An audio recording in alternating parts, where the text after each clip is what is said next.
Okay, it's 2 o'clock, so I'm going to go ahead and get us started. Welcome to the Texas Children in Nature Network webinar, Introducing Nature Challenge, a 21st century platform for inspiring and tracking conservation with JC Tosh. My name is Sarah Coles, and I am the Executive Director of the Texas Children in Nature Network, and we're excited to have you with us today. We are recording today's session, so thank you for joining us. To save bandwidth for all of our attendees and for a clean recording, we ask everyone to turn off their cameras and mute themselves during the presentation. I will be monitoring the chat so you can share your questions there.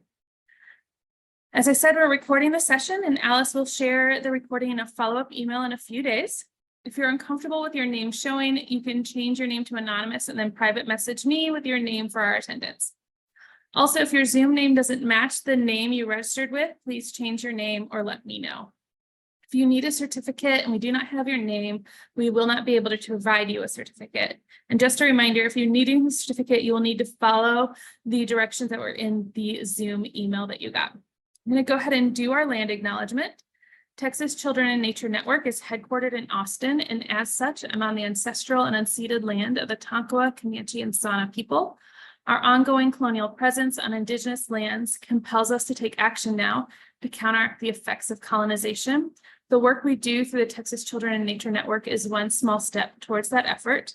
I'm going to put a couple links in the chat in just a moment about land acknowledgements. But I'd like to go ahead and welcome our speaker, JC Tosh with the Texas A&M Forest Service, and one of the massive brains behind this nature challenge. So go ahead, I'm going to go ahead and turn it over to you, JC. Thank you so much. Thank you, Sarah. Thanks for inviting me to present today, and I'm hoping that this can be useful information for everybody that's joining or watching after the fact when it gets posted. Nature Challenge is going to be a tool that continues to help the network going forward, so I'm glad that you guys are kind of getting in on the ground floor. I am JC Tosh. I am the State Conservation Education Coordinator for Texas A&M Forest Service. I am also the primary creative lead behind the Nature Challenge project and the platform. I'm also currently the primary administrator. So all of the provider requests or questions that are coming in going directly to me. So we can continue working together in all the capacities on all the hats that I wear, but from a Nature Challenge perspective, anytime you submit a request or contact us, just know that that is going to a real human to my inbox, and I'm getting to things as quickly as I can. There's a lot of growth happening for Nature Challenge right now, which is very exciting. Before I dive in too deep, I'm going to start with a little poll here. This is a Slido poll, so you guys can access it through that QR code or go to slido.com and type in this little number here. And I'm curious, what is the most outrageous misconception about nature or natural resources that you have ever encountered in your current role or in previous roles or as an organization? I know I personally have come across many, but I'm curious as a network, what sorts of things are we seeing out there that are maybe things that we want to correct?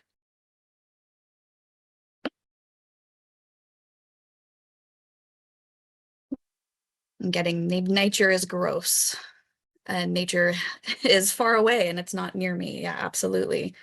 Nature is going to hurt me. I get that one a lot. You'd be surprised how many people are like shocked that trees are living things or how a forest ecosystem works or how things are interacting. A lot of students that I've worked with where we'd be standing in the middle of the woods in the forest and they ask me, when are we getting to the forest? I'm like, these basic misconceptions.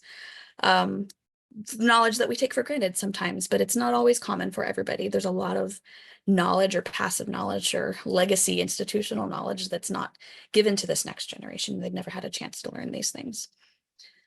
What else do we have? People not knowing what kind of animal or what a sea turtle is, thinking it's a mammal. There's lots of different organisms out there, and there's a lot of confusion and misconception. That's why we have so many safety fears and concerns, like bees are scary, bees are bad, we should kill all the bad things. That's a really sad way to look at the world, especially when we have such an active role in our ecosystems. Yes. Ostrich eggs from elephants. Yes. All sorts of silly, fun, crazy opportunities. I like to see them as. So then let me pull up my next question, which is, does your organization have an education resource or an activity that helps correct those misconceptions that we are coming across through our programs or through our interaction with the public? That's our next question. Let me turn that one on. Do you have a resource? Some people do. Not everybody does. And I think that some of our network resources have been reactionary to, we don't know what the problems are until somebody asks the question, or we don't know that we need this thing. We've never done this before until somebody brings it to our attention. And that's part of the growing pains of being this new environmental education network and having this movement across the state and across the country. We are learning where the gaps are. We're still, as a network, figuring out what's working and what's not working, and where we can focus our attention for the biggest bang for our buck, and really, truly starting to get a better idea of what our audiences know or don't know, or are currently learning, or have never, ever had the chance to learn before. I know in Texas, at least, with our state standards changing, there's going to be a lot of new questions around conservation and ecosystem management and what active land management and stewardship means. And out of Texas, I'm not entirely sure what's going on in all of your networks, but there are misconceptions, and we don't always have a proactive activity to help address those. But as we grow and we create things, how many of those activities get buried in a file somewhere or used once and then somebody can't find it anymore? The other question that's not part of the poll necessarily, but even if you do, is that resource easy to find? Are people using it? And how do you even know? How are you able to track who you're engaging and what they're doing with the resources that you've spent time and money, in many cases, to create? And this is part of what Nature Challenge is bringing to the table. Let me stop that poll there. So my goals for today, we are going to kind of on a broad sweeping attempt to define what Nature Challenge means and what you as potential providers could contribute to the platform, potential users as well. We're going to review Nature Challenge as it currently is, and then how it will be growing and changing and adapting to the network's needs in the future. And then I'm hoping by the end of today's presentation, you as an individual or you as an organization have kind of started to get the wheels turning a little bit and thinking about challenges that you might create, opportunities that you might be able to post for your audiences or whoever it is out there that you're trying to reach, so that all of your materials can kind of live in this one place. And we'll talk about what some of those benefits are as we continue on. So in understanding what Nature Challenge really is, we have to understand where it started, right? So this is not just something we pulled out of nowhere, out of thin air. Nature Challenge is the most recent and technologically advanced iteration of what used to be called Texas Nature Challenge. We dropped the Texas because of the platform and the federal grant funds that we're using. It's no longer just a Texas thing. This is a nationwide and potentially even an international resource. But Texas Nature Challenge used to be a program that was run by my agency, and we worked very closely in partnership with Texas Parks and Wildlife and the Texas A&M AgriLife system to work with families, try to get families that didn't have much going on over the summers or were trying to get involved in nature and didn't know where to start. We were trying to get those networks actively engaging with our organizations through the networks, through a lot of the folks now that are part of like the Children in Nature Network collaboratives. And Texas Nature Challenge was committees in different regions that would all get together, all these little organizations sitting at the same table, coming up with activities, places that they could tell families to go, and then a worksheet or some kind of material that they would give them to go complete an activity at these sites. So people would register as a team, the families would register, they'd get this packet of resources, and then they would have however long to go out into their community and do the fun nature-y things. At the very end, they would turn in their packets, and those packets would be reviewed by the committee, and then these teams could be eligible for prizes or all sorts of fun incentives for participating. And it was a really great program. It really engaged a lot of people in Texas, but it was very labor intensive. And as we found out over the years, and certainly as we came up to the COVID pandemic and not being able to do a lot of these in-person programs, that it just needed to be rethought. So we put it on the back burner. Just before COVID, we were realizing that participation was down, and really the only network that was still active was the Rio Grande Valley. You guys were still creating things and pushing out this as a resource because you saw that it was effective with your networks, and that was awesome. But the other regions had kind of fallen off, and it was really hard to maintain the active coordination of that program. So we put it on the back burner, and then 2020 happened, and suddenly we realized that we didn't have a lot of digital resources. We were a primary in-person program network, and suddenly our audiences weren't there anymore. So we had to go back to the drawing board and figure out is this the right time to revive Texas Nature Challenge? And how do we do that? How do we create a program that's digital, but also encourages people to go actively out into nature? So we sat around and had meeting after meeting after meeting, had a lot of different ideas, brought in Texan by Nature and Texas Children in Nature Network and our organization, Texas A&M Forest Service, to design this new concept, which became the new Nature Challenge. And it's intentionally designed to be able to grow sustainably into the future. I'll talk about what that looks like on the actual development side here in just a little bit. So I'm asking this question. Nature is all around us, right? We've had these programs, we've had these services. Each one of our organizations is doing what we're doing. We are engaging some audience. We're having people show up to our sites, but it's not necessarily at the numbers that we want. And we have seen just from what the data has reflected as far as use goes, that even if we are able and actively communicating that these spaces exist and we are creating resources for families or community members to utilize them, they're still not doing it. And even if nature's there, even if we've showed everyone where they can go, they're still not going. And the question is, why? If it's all around us and we have the resources, things exist, why are the people that we're truly trying to reach not getting it? Why are they not picking up on what we're putting down, basically? And I have a story to go along with this. Part of this is anecdotal, part of this is supported by network outreach and data that we've collected or other organizations have collected. But this is the story I'll start with because I think it illustrates the concept perfectly. In this picture, this is my best friend, Nikita. Her and I grew up in the Dallas-Fort Worth area, and I was always a nature-y kid. I had spent my early years in Idaho and in Nevada, exploring barefoot feral children out in the woods, creating forts and getting into all sorts of fun trouble. And Nikita's experience as a child was vastly different, having grown up in a primarily urban environment. Most of her life was spent in paved surfaces. And she didn't come from a family that knew how to like safely go out into nature and to access these spaces. It just wasn't something that they did. And as a second generation immigrant, there was a lot of stigma around the outdoors and being dirty and not wanting to engage in those spaces because it didn't feel like it was meant for them. But in becoming friends with me, who loved camping and hiking and all the fun things over the years, and as we were growing up, I was able to translate my love of this into something that she felt like she could also participate in. And we would here and there. I took her camping a couple times, like we were in high school and a little bit into college. And it wasn't until she became a mother that she really started asking a lot of questions and really wanting to know more and getting her own skill level and comfort level where it could be so that she could share this with her children.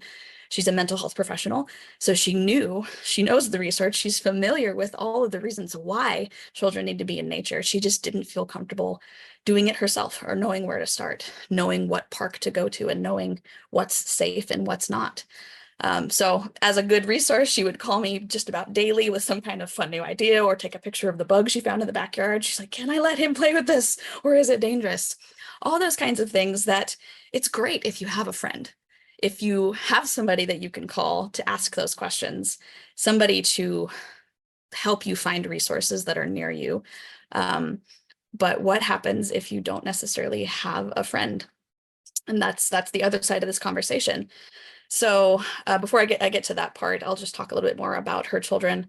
Her littlest son, we started him very young. We took him hiking and camping and developing these initial skills, being comfortable, being dirty, taking your shoes off and knowing what the grass feels like, knowing what mud feels like. And over the years, we have progressed to more and more active skills and like fort building and how to engage in safe risk and knowing where his limits and where his boundaries are and how to communicate those, but how to have fun in nature and how to see yourself as part of the environment, not just this place that you visit sometimes.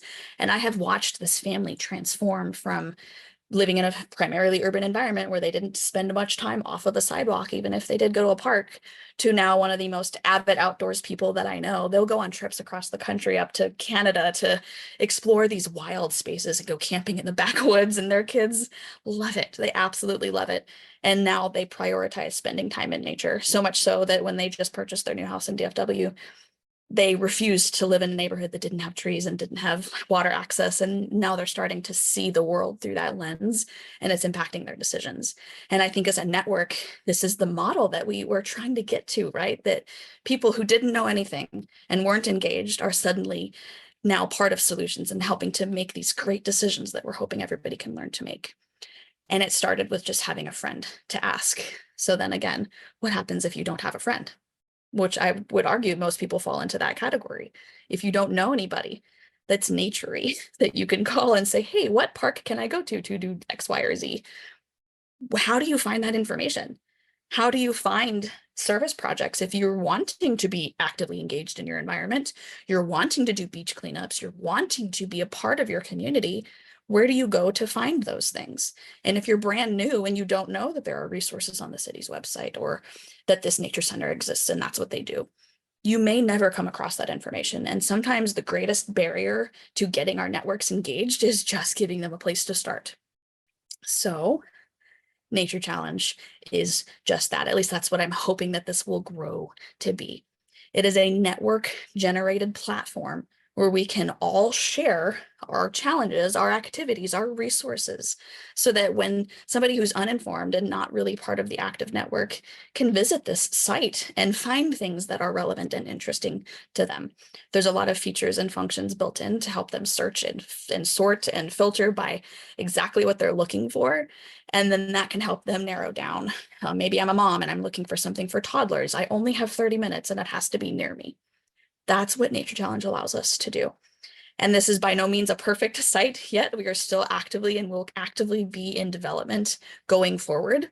This is just the newest iteration and it's already proving effective, I think. This is the URL. It is naturechallenge.earth. That was intentional, and eventually it will be transitioned over to some kind of app type setting. But right now it's a web app, so you can access it from your browser, on your computer, or on your phone. It is mobile friendly.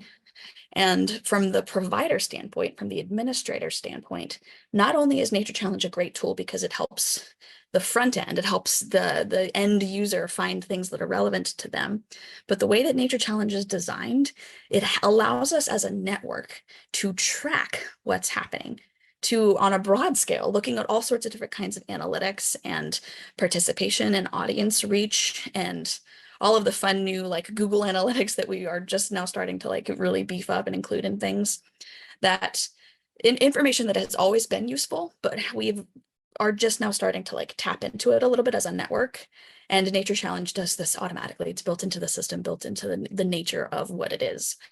So maybe some of the smaller organizations that don't have in-house resources to collect a lot of that data or make sense of it, Nature Challenge is a place where you can post your resources and then just kind of benefit from the passive analytics that are supplied as a process of participating. So it's a place to start and then activities to do when you get there, which for some type A people, that's what they need. You can tell them there's a park there.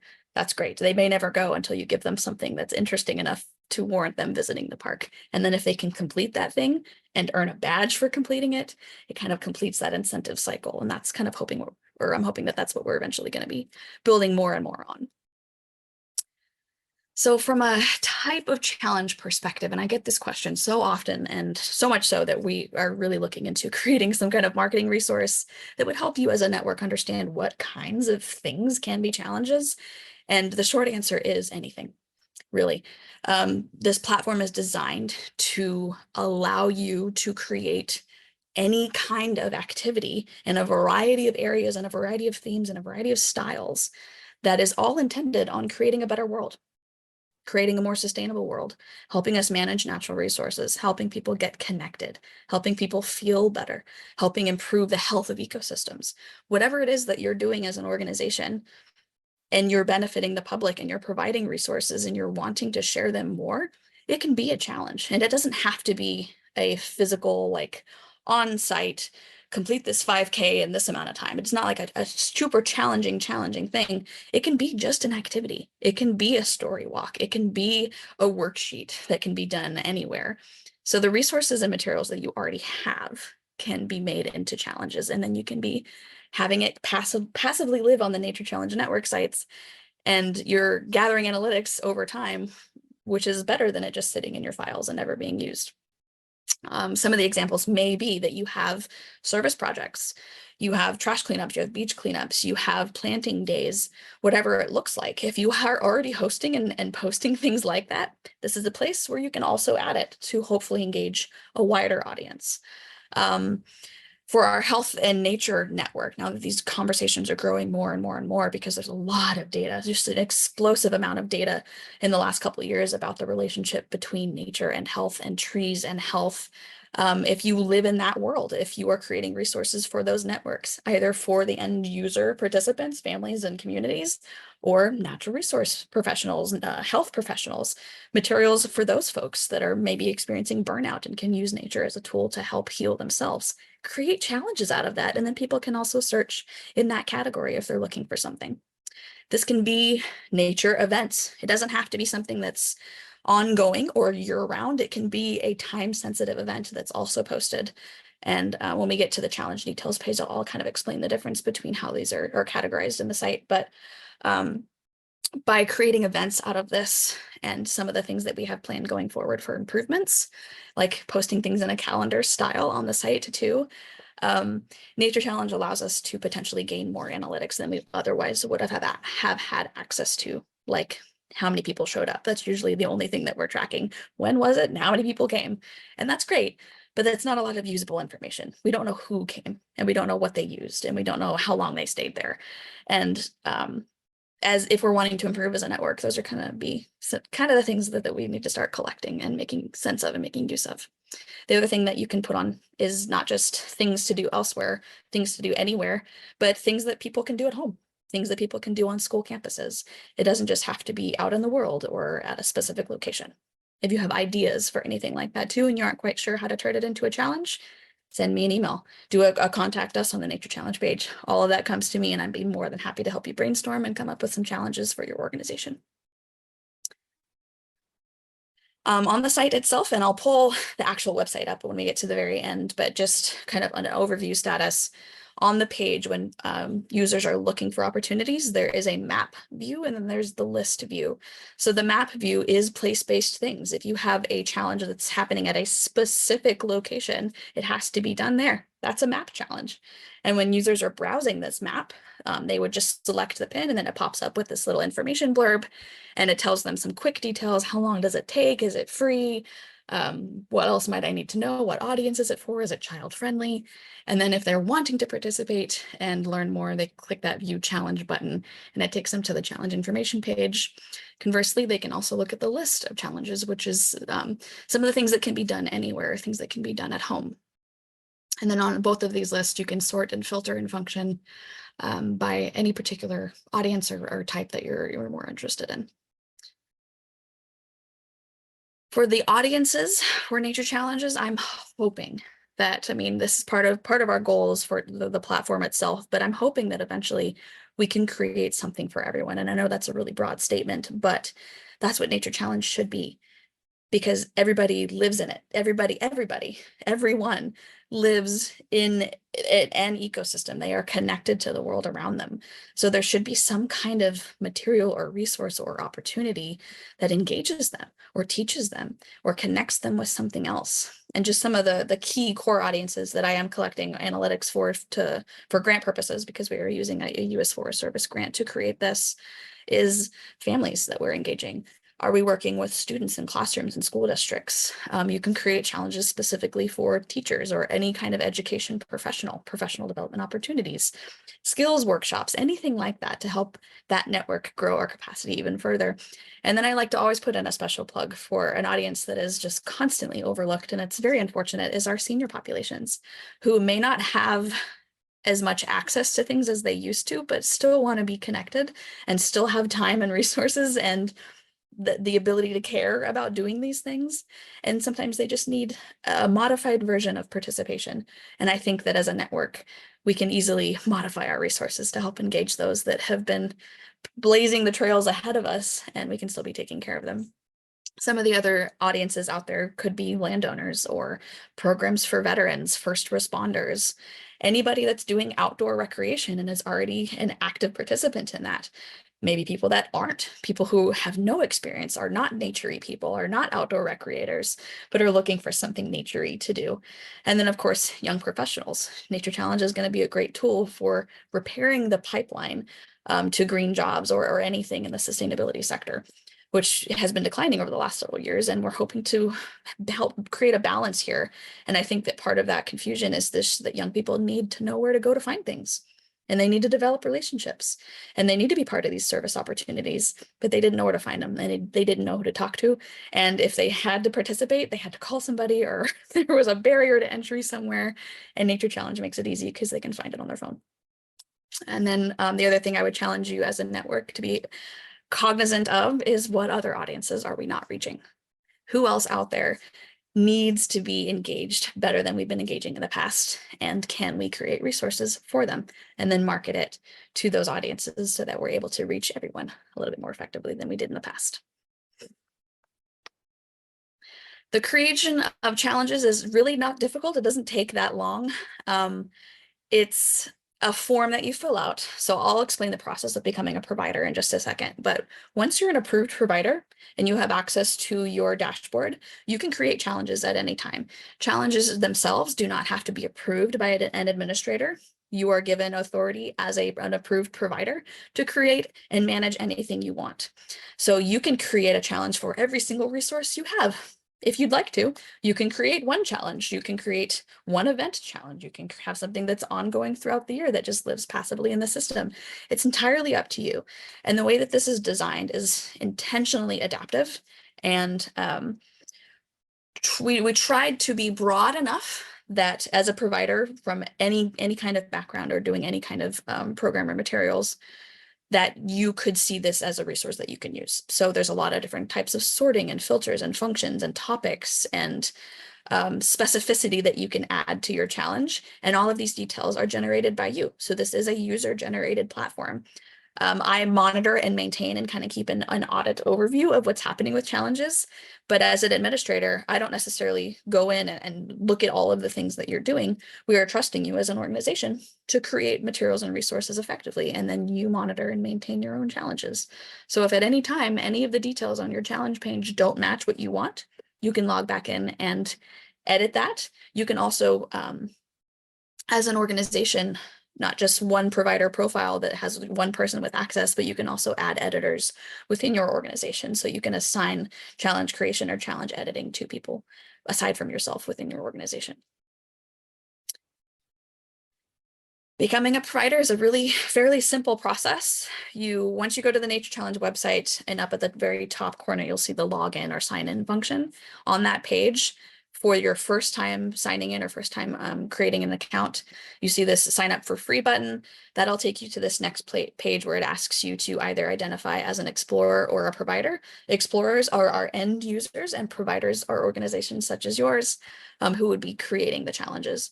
Providers can be anyone, any organization, any recognized organization, public or private, that is considered or is committed to creating a more sustainable world. That could be through natural resources, that could be through health, that could be through any avenue that you are attempting to create a better world for the future. And once you submit your request, that is verified and looked over by an administrator. And then once you're approved, you'll receive an email that says, yeah, you've been approved as a provider. You can start creating challenges. Once you get into this process, and after you click this I am a provider button, it'll pull up a short form that you fill out with just some basic details about you and the organization. You'll submit that, and then it takes you to the second step, which is verifying your email. So you'll get an automated email to whatever email you put into the form. Once you click that automated email verification link, it takes you back to Nature Challenge and you're able to log in. And at that point, once you can actually log into your profile, it should prompt you to complete your profile. So then you'll go into the step 2 completion of profile. And that's just the additional details about the organization or the reasoning. Why do you want to be a provider? What sorts of things are you hoping to create? What type of organization are you? And those are really the details that as an administrator, I would need to be able to verify you and approve you. It can take up to 3 days, depending on what's happening with the schedule. So if you put in a request on a Friday, I might not see it until Monday when I get back into the office. But I really do try to be pretty quick. And for a lot of the organizations that are part of the network already, so you're Texas Children in Nature Network, you are part of one of the Texas by Nature partners, you are part of some existing collaborative like the Southern Group of State Foresters, for example, or some other entity organization like that. It's a little bit easier to verify you and get a true understanding for who your organization is. A little bit longer if I've never heard of you before or not a lot is popping up about you. But I do try to get them pretty quickly, and normally the turnaround time is a day because I do see these on the weekend, and I'll pull them up and get in there and preview as quickly as I can. Once you're approved, you can start creating challenges as much as you want. As far as the benefits for being a provider, there are many, and they will continue to grow as Nature Challenge improves. These are just some of the basic ones to start off with. One, Nature Challenge is free. It is created by a grant from the U.S. Forest Service. It is a free service, free program that Texas A&M Forest Service coordinates and will continue to be free in the future. It's free to providers, it's free to users, free, period. And that is because this can work.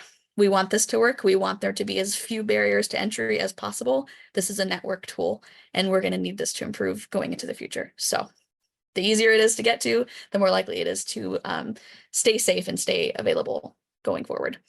It is free marketing and promotion. So when you create challenges, it auto generates its own QR code, and you can share that QR code that links immediately back to your challenges page. And you can share that anywhere you want. And then as your challenge is living on Nature Challenge, if it's in the directory and in the list, that is a place where it can be found by more audiences than it may have been found otherwise if it just lived within your resources or just on your website. Nature Challenge is also going to be a great collaboration tool.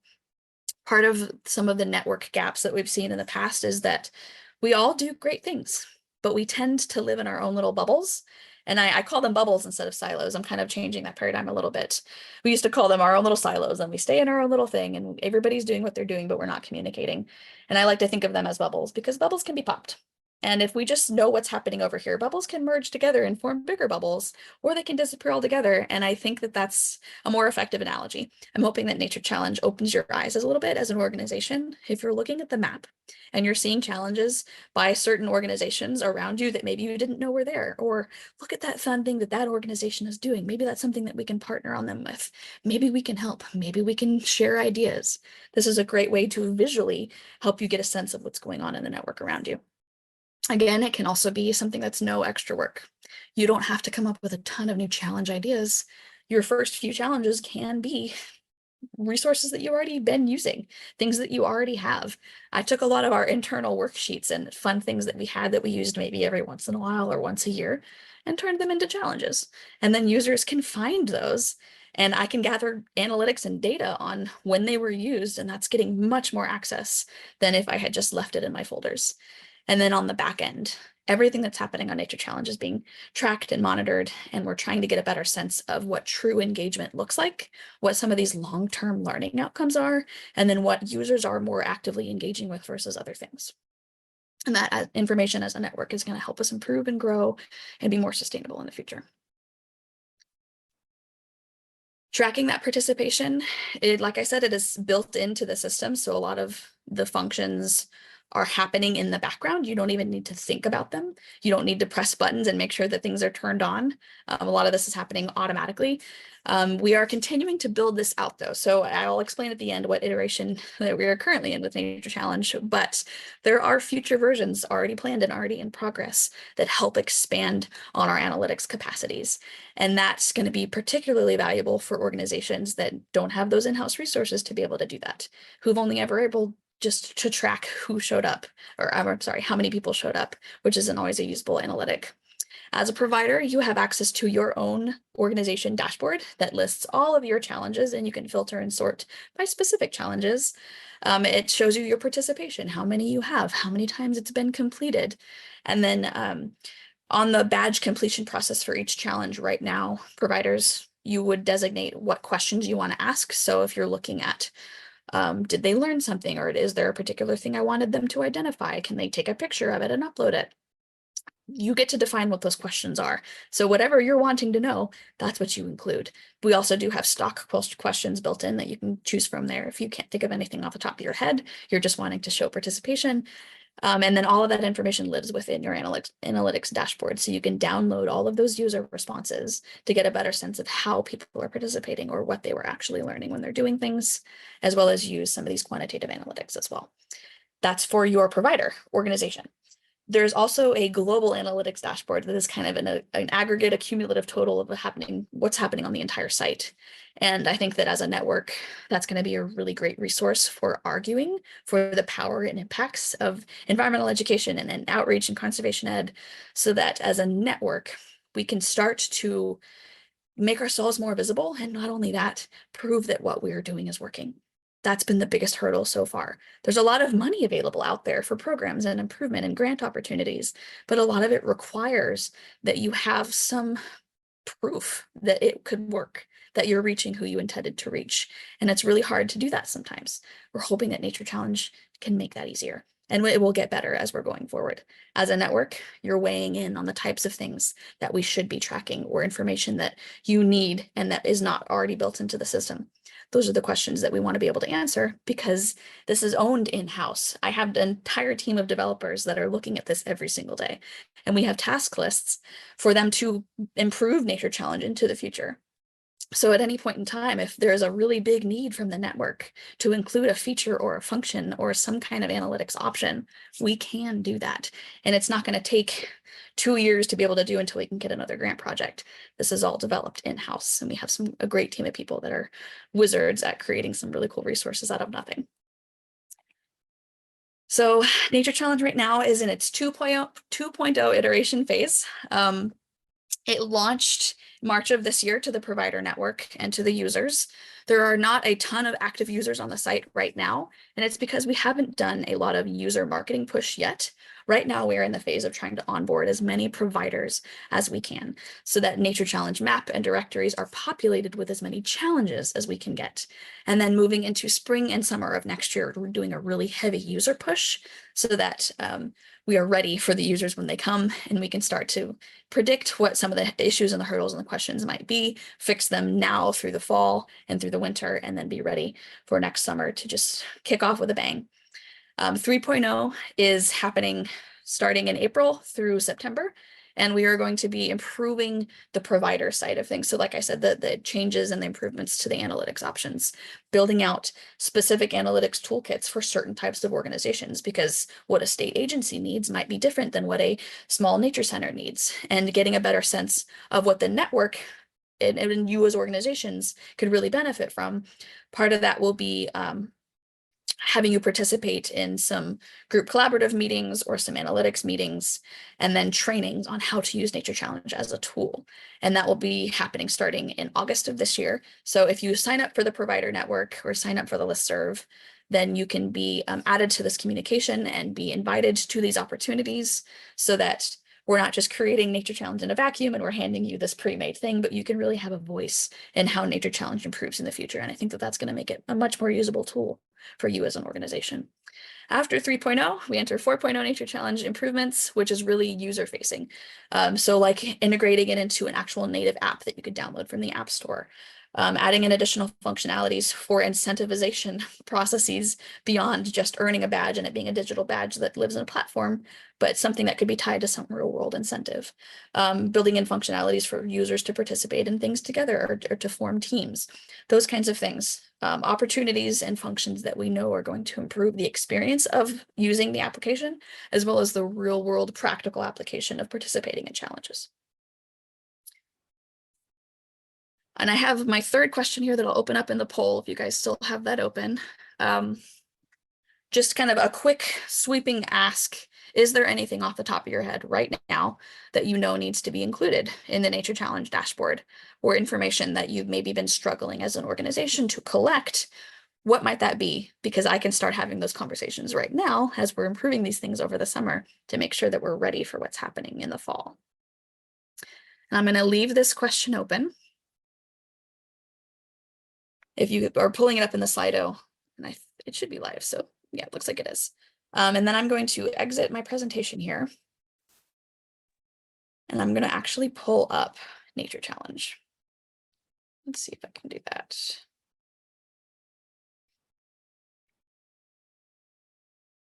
So naturechallenge.earth. Sarah, can you still see this? Is it coming up okay? Yep, we're good. Perfect. Okay, so this is Nature Challenge. This is the main page that it comes to right now. This homepage will be getting a facelift in the next month and a half or so. So right now, bear with this homepage, but all of the core functions are here. So let's get started. If you click this Let's Get Started button, it takes you immediately to the map and the directories, and this is what users are seeing. So let's let this load for a second. These are some of the place-based challenges that have been put in the last few weeks. We have a couple that came in from organizations that are brand new, and I was really excited to see these. So as a user, if I'm looking for things near me, I can zoom in to wherever I am, and hopefully there are lots and lots and lots of things on the map to choose from. Eventually, that's the goal. But even just starting with what we have right now, browsing through these challenges, looking at this one, this is an easy one. It's outdoor, it's free, it is family friendly. It's going to take me 1 to 2 hours and it's available year round. That sounds great. I love trees. I live near Conroe. I'm going to try this one out. So I can go into this challenge information page, gather any of the additional details that I might actually need to go do the thing, and then come down to the very bottom. It looks like I need a resource here, so I can download that resource and be ready to have that on hand. And then, oh, it looks like I can't pull this over. Let's go back this way. And then I've done the thing. I've downloaded the resources. I've followed the steps. I have actively participated. I can accept the challenge. And if I am signed in, if I have created a profile as a user, once I click accept challenge, it's going to automatically link this challenge to my profile. So if I get lost anywhere in this process, I can always log back in and re-enter it from there. And then let's say that I'm ready to do it. I'm on site right now. I have it in my phone. We have the page. We're going to go look for some of these East Texas trees for pollinators. I have everything ready to go. These are the steps that I'm going to follow one more time. And then I can earn my badge and have it added automatically to my profile if I go to this next step, or I can also continue as a guest. Users do not have to create a profile in order to participate, but they have that option if they're wanting to track what they've been doing. But even if I just continue as a guest, then at the very end, in order to earn my badge, and this is how the current process looks right now, but this will also be getting a facelift and an improvement when we get to the user improvements. I answer these questions, and these were all designated by the provider, which was my organization, our education coordinator down on the Jones State Forest. This is the information that he was looking at collecting. They provide their answers, they submit, and then it says, congratulations, you've earned the badge for this challenge, and that is automatically added to their profile if they are logged in. If not, they can download just the PNG image of the badge. And this is the process right now that is going to get an overhaul. So we do have some additional partners and contractors that we're bringing into the project to help us improve this process. One of those, still figuring out the contracts project, but working with the Texas Water Resource Institute, as well as the Texas A&M Digital Learning Office to help us improve this process and really to beef it up a little bit and create maybe some additional technology integrations so that this form or badge earning process can be a little bit more intuitive and more meaningful and tied to real world incentives, or to just improve how analytics are being tracked for this. Right now, it's users responding. They're answering the questions on their own if they want to, and then all of that data and information that's collected, either quantitative or the qualitative data, is aggregated into your provider profile, and you can download this reports to read what users were actually responding with. To create your profile again as an editor or as a provider for the first time, you'll come here to this login and register, sign up for free. You're going to join as a provider, and then it takes you to this initial form here. This is that first step one that you'll fill out and create an account. On the next page, then it will prompt you to verify your email. You'll log back in and then create or complete step 2. And once step 2 is completed, then I get a notification as an admin that I have a new provider request, and I just got one just a couple minutes before the presentation started, so I need to go review that one in a moment. But once I do as an admin, I'll get in, do what I need to do to approve. You'll get an email once you have been approved, and then you can log back in and edit any of the additional details that you need, start putting in challenges, and kind of building your profile as an organization. You can also add in editors at that point. So if there's additional staff members on your team that you want to have access, all they need to do is create an Explorer account first. And then when you get in to create an editor, which I can actually show you, let's do that right now. I'm going to log into my profile here.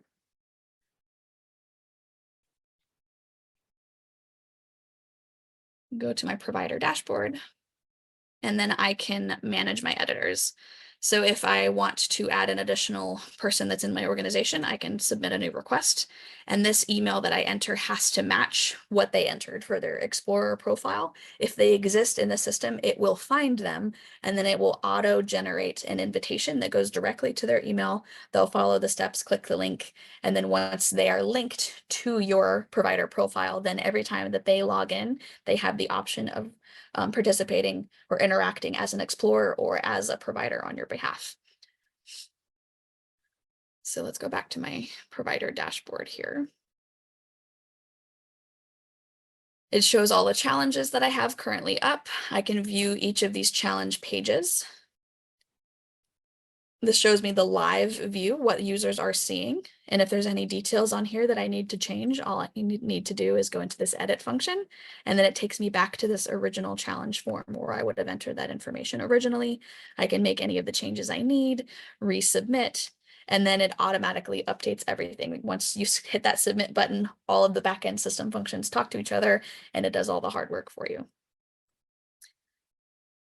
If you need any more information, or you're sharing this with your networks, you're still not quite sure what this means or what it is, there is additional information on these static content pages within the main menu, how Nature Challenge works, what it means, who can participate, how users can find things, and what Nature Challenge is. We are in the process of creating the provider manual that is really just the walk through step-by-step operational instructions. So if you get stuck at any one of these processes, or like, I need to know how to make a challenge, what are my options? What can I do? How do I create good badge questions? All of those kinds of things are outlined in the manual, and that will be available through your provider profile. We're working on a marketing toolkit that's for providers as well. So in the provider resources tab within your dashboard, and once you pull that up, there's a FAQ section, and then there's also a resource section. So if there's downloadable materials, social media graphics, anything else like that that you would need as a provider or could utilize, it would all live within your platform or within your profile, I'm sorry. And then if you're wanting to communicate to a larger audience, the grander significance of what Nature Challenge is, we're also working on those marketing resources as well. This is by no means just a Texas thing. The grant that we are utilizing to create this came from Region 8 US Forest Service. So a lot of the information and the data and analytics that we're tracking is originally kind of intended through that lens. What are they looking for so that we can prove that this program or this platform or this idea is going to be effective in reaching new audiences? But it is adaptive, so we're continuing to make improvements in the future. And I'm hoping that this eventually becomes a nationwide tool, if not an international tool, because to my knowledge, there is nothing else quite like Nature Challenge that does exactly what this does and allows us to aggregate us as an entire network and not just these little bubbles in our own little states or our own little regions doing what we're doing. Let's take a look at this dashboard up here. So within your provider profile, you do have your own individual dashboard, but then there is also this global analytics dashboard too, that is looking at activity across the entire site. And some of the things that we're looking at is not just impact, but accessibility as well. One of the audiences that is underutilized, under-resourced, underfunded a lot for nature activities is communities with disabilities. And we're trying to actively remedy that. So creating materials that are accessible for a variety of different skill sets and different abilities, and being able to show what that looks like, how many we have, and then what types of communities we're able to reach with these.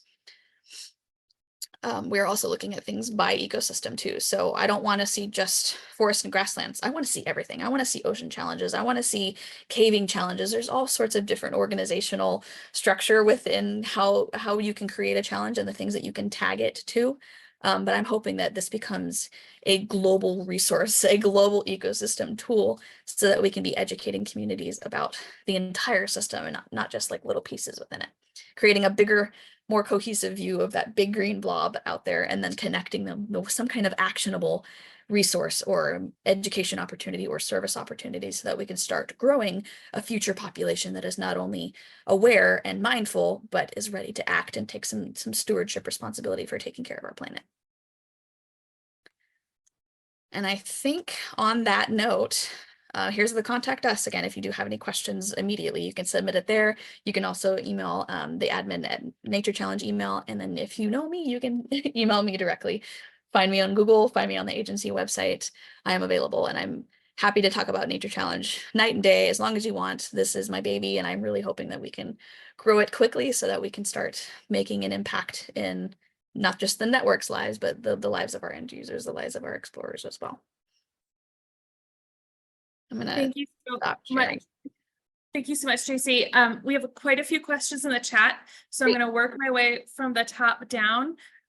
If we don't get to your question, everyone, I will write them all up and send them to JC. And when we send out the follow-up email, we'll send those answers because we have quite a few. So our first question is from Melody from City of Austin. She asks, will anything from the old site be migrated over to the new site? From the beta Nature Challenge? Yes. Yeah, because Melody was part of our beta group. Yes, that's a great question. So if you can create your organization's profile, then I can download the raw data that was originally put into the beta site. And on the back end, we can help you create challenges and pull things over. The form does not match up exactly. So the questions that were asked originally in the beta, the fields that were captured are not exactly the same as the current challenge creation form. So there might be a little bit of confusion or plugging in. Depending on how much time you have available to you, it might be faster to just take your original resource and put it in to create a challenge. Creating a challenge really only takes about 10 minutes. It can take a little bit longer if you want to create a really specific and carefully detailed custom badge, or you're being very careful and detailed with the badge questions that you're asking. But the overall process is relatively quick, and then it can be edited at any point too. You can also create challenges and have them in an inactive status. So if you want to be playing with this and editing over the next couple of weeks here before your challenges go live, you can do that as well. Great. Our next question is also from Melody. She asked, are there any restrictions around what qualifies as a nature activity? We've had conversations in the past around sports taking place outside and whether or not they would count. Yes, so it is going to be listed the same as any challenge would in the map or the directory. It's going to have a pin, or it's going to be within the organization structure within the list. In the topic index, though, as far as like searching for things, there are specific categories that you can select. And as a provider, you can also tag it with certain things. So there is an outdoor recreation function. And then you can also type in specific tags, like there's capturing verbatim text. So if this is a sports activity for soccer, or for football or something like that, you can tag those specifically. And then if users are looking for something like that and they type it into the search and filter function on the map or the directory, that's what's going to pop up. If it's happening outdoors and we're trying to get people connected, maybe this is a good network question, and we can revisit this as an organization and as partners. But I'm not drawing any distinction between like an ecosystem education activity versus an outdoor fun activity that would be maybe sports based. Our next question is from Charlie. They ask, do you have to work for the organization or you can be a member of the organization? TCINN is an example. So going back to, I think you were talking about when that question came in, like if you're part of a network and you already know them, that kind of streamlines the process. Yes. So right now, being a provider as an individual is a little bit trickier. We do encourage organizations to sign up, but if you have, say, like your own business, or maybe even just like a contracting side business, or you're an educator, an outdoor educator, and you're just doing your own little thing, you can sign up for a profile. The verification process is a little bit different than it would be for an established organization. But if you're signing up on behalf of an actual organization, just making sure that you either have approval or communication with whoever that entity is so that the math matches. You know what I mean? When I'm looking at the verification behind who owns what and who some of the ownership of these things are, I want to make sure that this is not just a random thing that's popping up. And I do my due diligence. If it's something that I recognize, or I know the name, or I know that I can reach out to you, I may also as an admin reach out with questions or further clarification before I approve you. And for TCINN's perspective, we also work with JC a lot in terms of, you know, like I heard that, have you heard of this group and going back and forth? So definitely. Our next question is from Kay. They ask if we need to charge for participation in a challenge. Does that mean we can't post it on Nature Challenge? Nope, not at all. There is an option within creating a challenge in the accessibility section to define if this is a paid challenge. nature challenges do not have to be free. And I think as a network, it's a really important point to make, because it validates some of the work that we're doing. Like visiting a state park, for example, that's not necessarily a free thing. You have to pay an entry fee, but there is a place to designate exactly what that is. And the only reason it has an accessibility icon is for users that are looking exclusively for free things. If they don't have that filter on, it's going to pull up everything. And under the details section, you can tell them exactly what the cost associated with it means, or what that looks like. Wonderful. Our next question is, can you go over what qualifies as a challenge again, and then also the badge requirement? Yes. So anything that is an activity or involves some kind of learning opportunity, service, or a fun thing to do, and it's very broadly defined, it can be a challenge. A challenge does not have to be difficult. It does not have to be timed. It does not have to be like time sensitive. It can be just a worksheet that lives in the directory somewhere. And if you're looking for a flower activity or a pollinator activity, and it's just a 30-minute thing that you would do on pencil and paper, that can be a challenge as well. You could also create service projects. So say I'm hosting a beach cleanup next month for 3 days, and I'm wanting to push this out to youth audiences locally. I can create a challenge for that, and then users can find that. And once you include all of the information and the details, they can add that to their profile so that they can keep track of it. And that's also one of the functions and features that we'll be improving, the ability to search for things on a calendar within Nature Challenge. So some of those event-based challenges, the time-sensitive things, can be found easier. And like if I'm looking for something next Saturday, I know what's available then around me, as well as when you're putting in your challenge, if there are time-specific sensitive details about that, challenges will automatically go live or come off based on the dates that you select for that. Great. Our next question is, for events, is there a way to connect an RSS feed so it populates automatically? Explain what that is. I don't know that I understand. So I'll use an example from the old Nature Rock site for state parks. We had it, and I don't understand exactly how it did it. The tech people did this. Mhm. And I went, that sounds fantastic. There was something that they could put in the code that when the state parks put up a event on their calendar, it automatically populated into Nature Rocks. So I think, Casey, if I'm remembering correctly, we talked about this for 3.0, maybe? Yes, we did. So that is, and it was that Melody that asked that. I'm looking at the chat here. That Yes. is one of the questions that is on the development table right now, how we integrate these additional calendar functions, or like what's happening with your social media. If you have dates and calendars and events in there, how they can be automatically integrated into Nature Challenge. It doesn't exist yet, but that's one of the things that we're hoping to solve in the future, very, very near in the future, because that is a barrier right now. We don't want you to have to put your challenges in 5 different places in order to feel like you're being effective in reaching people. Things can talk together. That's what technology is really, really good at. So we can build these integrations and figure out where the potential is. And maybe it's just something that we don't even know is an option yet. And you can bring that to the table or propose that to me at any time. Our next question is, who receives the metadata associated with participants and responses to the questionnaires?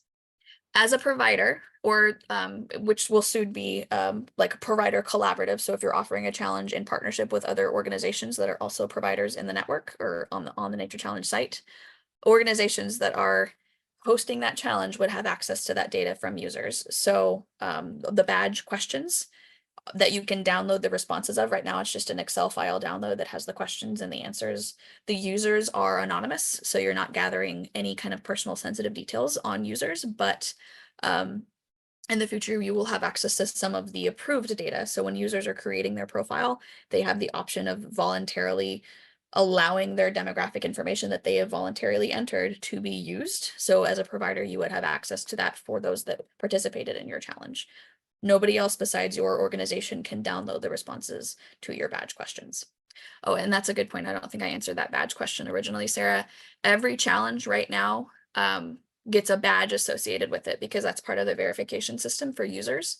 So At the very bottom of the challenge creation page, you'll see the badge section. There are some built-in templates that you can choose from if you're not really worried about the design of the badge or what it really means. It's just built into that verification process. But as a provider, you can also create your own badge. And there's a link to a list of Canva templates that you can pull up and edit directly there. We have a very large icon list to select from. You get to control what your badge looks like and control over the use of that image too. Great. Okay, I think we have time for one last question, and then anyone who I didn't get to your question, as I said, we will share them all with JC, and then when we get the answers, we'll put them in that follow-up email. So the last question is, are there any restrictions on creating a provider versus user accounts in terms of using the same email? So like, if I wanted to both be a provider and a user, or is having the same email, would you need to have maybe use your personal and your work email? That's a great question. And I'm trying to remember because we just answered this question recently when it became an issue. To the best of my knowledge, you can create the two separate profile types with the same email information. But if you're creating a provider profile on behalf of an organization, I may suggest that you just simplify that out. You can use your personal email to create an Explorer account and then maybe a work email or some associated email to create the provider account, which at any point in the future can also be changed. We were running into a glitch early on that it didn't allow you to do that, but I think that that's been fixed. And the exception here would be if you are adding editors to your organization, they have to create an Explorer profile first. And if they want to use their personal or their work email for that, it's up to them. They can go in at any point and change that. The one thing I will say that it's still kind of an issue right now, and we need to add some clarification for this, is that users can sign up through Google. They can use that like Google authentication process if they want to. Providers cannot. Providers have to natively enter their email, whichever email that they're choosing to use as their provider designated email. So if you're wanting to add editors, have them sign up natively as well. Don't allow them to use that Google function. And we probably need to add a catch system in there, right? I'm going to put that in my notes so that I remember to bring that up in our next development meeting. Thank you so much, JC, and thank you everyone for attending today. I did put a couple of links in the chat for our evaluation and our next webinar. We did record today's, and so we will be sharing out the recording. It'll also be up on our YouTube. So if in a month when you're going to create your challenge and you're like, I have no recollection at all of what JC said to do, that will be available and you can watch it there as well. So thank you so much, everyone. Thank you, JC, and have a fantastic rest of your day. Thank you, everyone. I hope to see you as providers. Happy challenging.